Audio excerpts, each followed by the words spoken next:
Ladies and gentlemen, I am very pleased to welcome Ted Edley. Ted, you got to be down in Dorset, aren't you?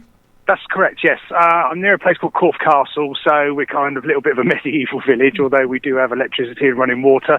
And the workshop's just sort of tucked away, literally in the middle of nowhere. I'm stuck in the trees, and here I am. I love Corfe. Beautiful place. I've been there many, many times when I used to live in England. You started in the motor industry. What were you doing in that? Like so many people in the motor trade, I just kind of fell into it, really. I think in hindsight, it possibly wasn't my best life choice in the world. But sort of through kind of various redundancies and various sort of bits and pieces, I actually ended up in a coach builders. Wow. We were mainly working on pre-war cars. So we'd get the bare chassis with the ash frame, and then we'd have to make all the panel work for them. And I must admit, I was very lucky. The guy that I used to work for, the skill set that he gave me was just absolutely fantastic. And we used to do a lot of antique work as well. There's various antique dealers would go, mainly France, and buy bits and pieces and bring them to us, and we'd have to, repair lamps and bathtubs and goodness knows what else. And that's just kind of fell into it, really. It's just how it generally goes. And it's one of those things. It's that whole sort of transferable skill. So if you're making a part for a car, and you're shaping up a piece of metal, you can shape it to do anything you like. So it's just taking the skills and taking one step to the left, as it were. I've got to admit, I admire you totally, because I've got two left hands. Some people have 2 left feet. I've got 2 left hands. Anybody who can who can do the kind of things you do, incredible. Thank you. Yeah, very, very flattered. But I mean, you work. It's all right. It's incredible when I look at some of the things you created. Just incredible, from pea pods to the fish, the copper fish itself. I mean, just incredible. Where do you get your inspiration from? Usually I very seldom draw anything. Usually I just kind of start with a base idea, and it's going to sound like a load of hippie nonsense, but it's, you kind of engage with the work. Once you start going, it always takes its own journey. I think I've sort of tried to come up with a rigid idea and stick to it. It just doesn't work. And it kind of, you get halfway through shaping up and you think, oh, actually I'll do this, and actually I'll do that. And, I must admit, it doesn't work all the time, but sometimes when everything, when the stars align and it does all sort of fall into place, then we kind of get there. But the initial idea and the end point are usually quite different from each other, because you can have sort of have this idea, and it might just not work when you see it in 3D. So you end up sort of changing and manipulating it, going away, sleeping on it, getting cross, coming back, thinking you're the worst person in the world, and then the next morning you're the best thing since sliced bread. So it's always a bit of a roller coaster with these things. But I think if you spoke to any artist, they'd probably say the same. It's those sort of dark moments when the jobs or what you're making is fighting against you, and it's just not going well. Then it's bad, and then other times it all just sort of slots into place. So it's it's just a journey, and sort of base idea really, and just let the job sort of take them where they end up, which sometimes works and sometimes doesn't. It's no guts, no glory in it, I think is a phrase they use. Now, I find it totally fascinating. I mean, you said they're artists. There are people who work with metal, and there are artists, and a lot of your stuff is just pure sculpture. Yeah, I struggle a little bit with the artist thing. I suppose because it's possibly for my background. So when you were sort of working on the motor vehicle, working on the cars, and if you were making a panel or you were making a bracket or making whatever, you had to recreate what somebody had done 60, 70, 80 years ago or whatever. So yeah, I do struggle. That's the non-pretentious side of me going, I'm not an artist, it's a load of old rubbish. But yeah, it's just the way it is, really. So it's all good. Now, I love the steampunk stuff you do. I've got some friends over here, and they're seriously into steampunk, and I've showed them some of the things you've made, and they're just sort of, what? The guns, the shark, the fish, just incredible. And to have that sort of feeling for doing it, I just think it's amazing. Yeah, thank you. It's I like the whole aesthetic. I mean, the other thing of it is you don't have to be 100% accurate with all of that kind of stuff, which is just, when you're a bit bish-bosh, it kind of makes life a bit easier sometimes. I'm a sucker for, and I mean, that whole kind of industrial sort of vibe. I mean, not even necessarily the steampunk. I mean, we go places, and if there's a bridge, and I'm with my wife, I end up taking pictures of the rivets, and she's going, "You're not taking more pictures of rivets, are you?" And it's that whole kind of, and you apply those things to sort of various other items, and it lifts them. And I think the Victorians. When you think they didn't have the computers, they didn't have the technology that, of course, we do today, but the stuff that they made and the things that they achieved is just absolutely incredible. And I mean, even up until kind of sort of early part of the 20th century, I mean. And there's no new ideas when it comes to engineering. It's all been done before. They just maybe didn't necessarily have the materials to do it. So it never ceases to amaze, really. And I think with the old cars, I always used to find we would get like a 1920s car would come in, and it would be 16 valve, and it'd have 2 camshafts on it, and you're thinking, it's a modern engine, but they obviously they didn't have the materials to make it work any sense. So, embrace the old. It's all been done before, I think, is the way it goes, isn't it? I know you still work on cars, because, I've seen some of the hot rods and things like that where you've made custom bonnets and things. Do you still get the thrill out of doing that? I mean, having been in the trade. No, the car works, but it's a bit sort of second stage now. I do the odd little bits and pieces, but it's mainly the odd sort of like a bonnet or some bit. I do quite a lot of trim work. There's some custom car people around, and I make kind of all the chrome trims and bits and pieces for them.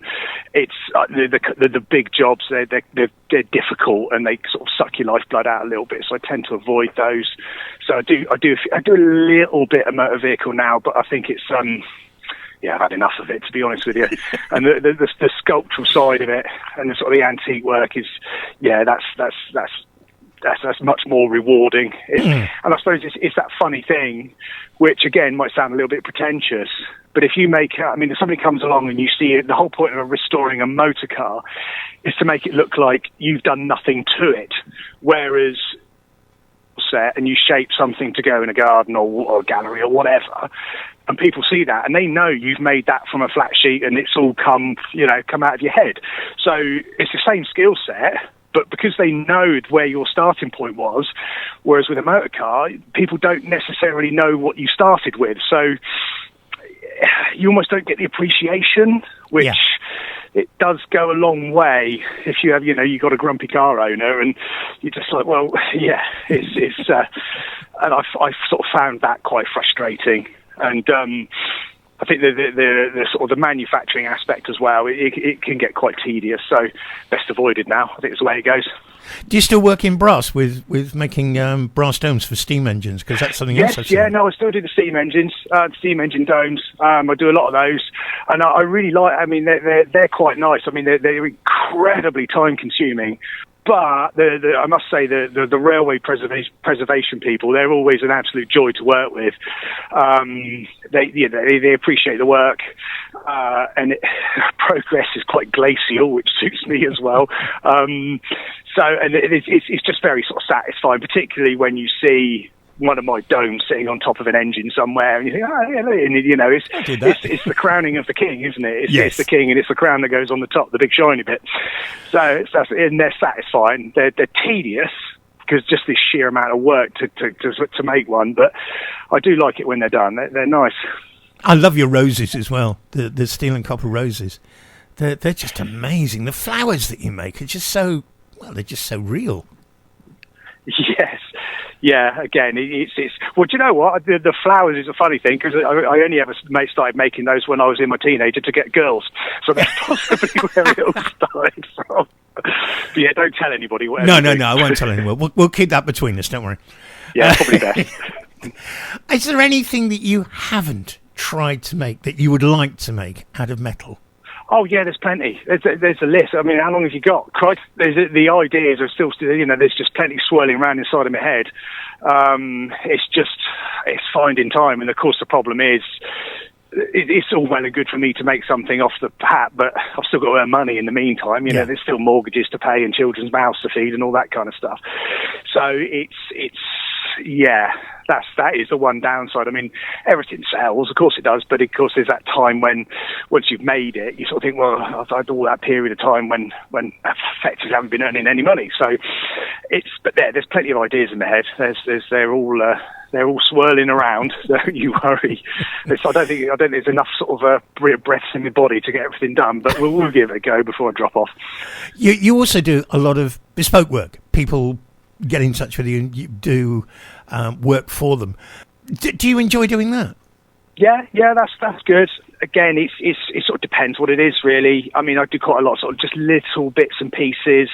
I mean, like, again, sort of the antique work is just little repair jobs, and it depends.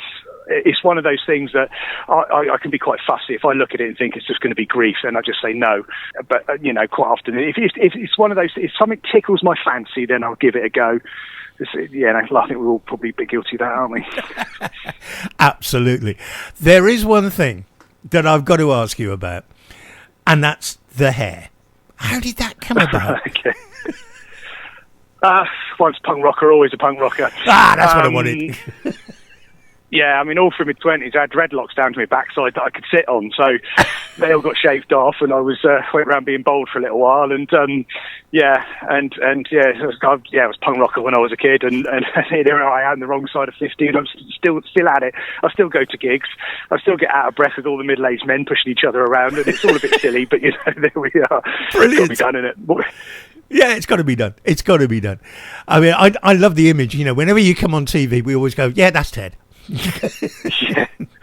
Yeah. Well, do you know, I mean, I must admit, quite often I just wander around with just a hat on, just pulled down over my ears, because it's a preconception thing.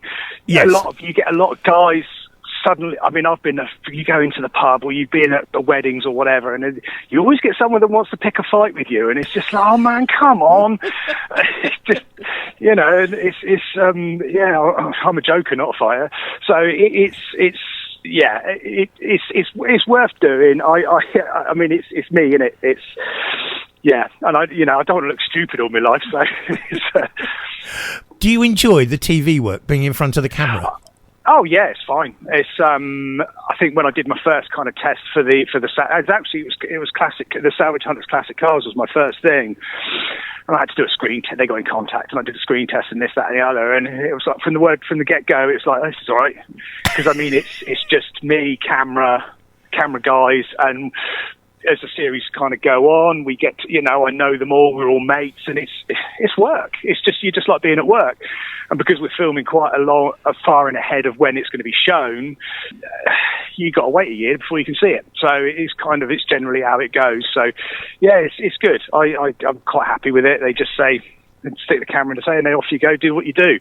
Brilliant. And yeah, it's its own challenges insofar as you got to get everything done. You got to get everything done on time because of filming schedules and all that kind of stuff. But yeah, it's good. I enjoy it. It's all right. Brilliant. Look, Ted, it's been brilliant chatting with you. Thank you so much for your time. I really do appreciate it. You're welcome, sir. The Dorset Copperfish, if people want to get in touch with you and talk to you about maybe doing a commission. Yeah, give it a go. You're on Facebook. You're on all the usual platforms, as well as having your own. Facebook, Twitter, Instagram, all of the usual bobbins and dobbins, and then website as well, just Dorset Copperfish, and then the Google latches on quite quickly. I think. Yeah. I think there's only one of me, so yeah. That's true. That's very true. Look, I really, as I say, I really enjoy watching you work. I really enjoy watching the things that you create. And long may you continue, sir. Thank you. Thank you. All right. Cheers, Ted. Take care. All right. Have a good one, man. Cheers. Thank you. Bye-bye. Bye-bye.